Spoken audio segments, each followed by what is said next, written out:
everyone, I'm Stacia Ertis, and this is the Business Journal Daily Buzz for Tuesday, December 8th, 2009. Today's Business Journal Daily Buzz is brought to you by Columbiana Ford. The Mahoning Valley makes Forbes' list of most affordable places to live. After years of negative rankings, the Youngstown-Warren-Boardman metro area is ranked number 25 on the 100 Best Bang for the Buck Cities list, just 3 back from Pittsburgh at number 22. Toledo is at 32, Columbus 51, Dayton 52, and Cincinnati 70. Coming in number 1, Omaha, Nebraska. Breaking down the numbers further, the Valley placed 3rd for affordability of housing, but 89th in terms of unemployment. For more, click the link on the story on our website, businessjournaldaily.com. The new president of General Motors North American Division holds a media teleconference to update reporters. The mission here, the only way I know how to solve and stabilize this company for all of our employees, our customers, and the country is to make, sell, and build and develop better vehicles than anybody else. The entire teleconference can be heard on GM's media website. President Obama announces he wants Congress to spend leftover TARP funds on job creation. That's a headline from his speech today on a new jobs initiative.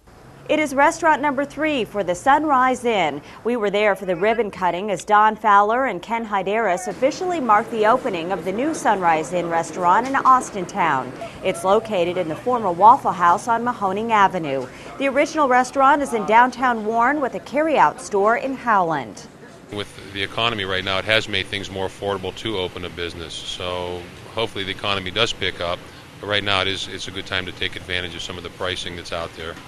We try to do a quiet opening, and thank goodness the community really got involved because it was name recognition from the Warren store, and people fall in love with our product, so everything's been great. Hear more from the owners in our 3 Minutes With interview on our website. Area car dealer Jim Pace opens a collision repair shop on Market Street. Pace Collision is located in the former Frederick facility. Pace also hired 7 former employees from the business. Frederick Dodge was one of nearly 800 dealerships eliminated when Chrysler emerged from bankruptcy. A new survey finds employers holding steady for 2010. The Manpower survey finds a record 73% of companies surveyed expect no change in their first quarter hiring plans. 12% of employers expect to add workers, another 12% to make cuts. 3% were undecided. The Stonebridge Land Corporation will pay thousands of dollars in fines. It's the top story in our Buzz Business Briefs. Stonebridge will shell out nearly $16,000 in EPA penalties for violating Ohio water pollution laws at its 210-acre residential development at Herbert Road in Canfield. Cincinnati-based Kroger says it lost $875 million in the third quarter. McDonald's says its monthly sales in the U.S. fell in November for only the 4th time in 6 years. However, overall sales were up 0.7%. The Japanese government has agreed on an $81 billion stimulus package for that country to help prevent the economy from falling back into a recession. And United Airlines places an order for 25 of Boeing's long-awaited 787 wide-body jetliners and 25 A350 aircraft from Airbus to replace half its fleet. And the Business Journal Daily Buzz continues in 15 seconds. Boardman Medical Supply is the right choice for home medical equipment. For the best selection of products and services, call Boardman Medical Supply, the right choice.